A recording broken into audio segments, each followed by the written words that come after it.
और हमारे दुश्मन का काम है हमारे रास्ते में रोड़े अटकाने का। इस बात को समझकर चलना होगा। हमारे दुश्मन का काम है हमारे रास्ते में रोड़े अटकाने का, और हमारा दुश्मन हमें रास्ते से बहकाना चाहेगा, रास्ते से हटाना चाहेगा, रोड़े भी अटकाएगा, लालच भी देगा।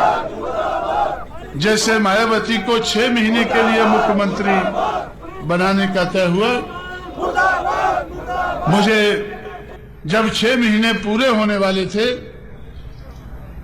तो अटल बिहारी और आडवाणी मुझसे कहने लगे कि मायावती को 5 साल राज करने दो।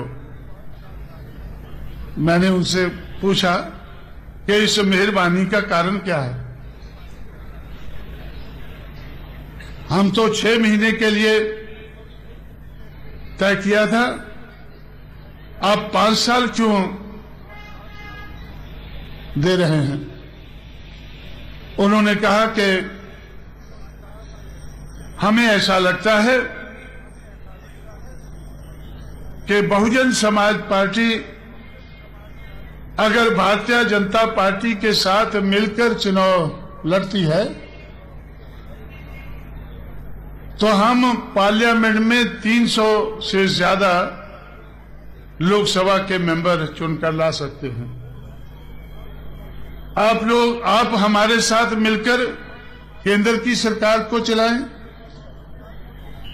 और मायावती उत्तर प्रदेश की सरकार को चलाती रहे।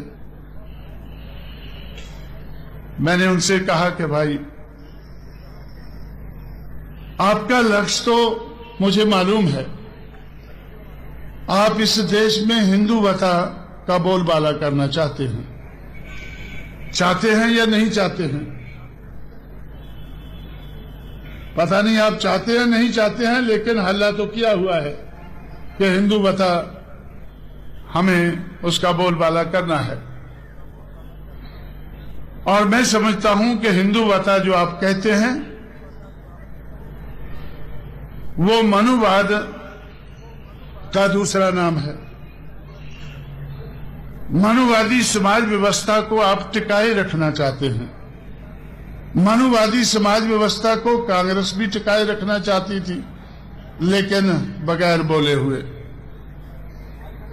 मनुवादी समाज व्यवस्था को सीपीएम सीपीआई भी टिकाना चाहती है, लेकिन इसका जिक्र नहीं करती है। लेकिन भारतीय जनता पार्टी तो खुला कहती है कि हमें मनुवादी समाज व्यवस्था को टिकाए रखना है, और कांशीराम और उसकी बहुजन समाज पार्टी कहती है कि हमें मनुवादी समाज व्यवस्था को हटाकर मटाकर मानवतावादी समाज व्यवस्था का इस देश में बोलबाला करना है। तो इस बात को ध्यान में रखते ही जिस दिन मायावती ने ओथ लिया, उसके दूसरे दिन ही हम लोगों ने परिवर्तन चौक बनाना शुरू कर दिया।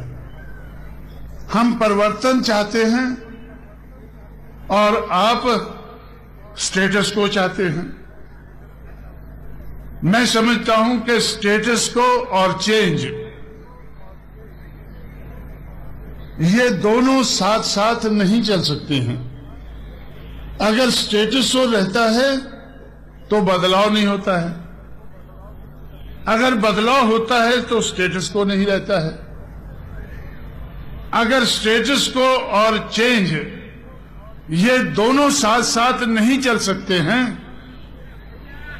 तो हमें समझ लेना चाहिए कि बीजेपी और बीएसपी साथ साथ नहीं चल सकती है।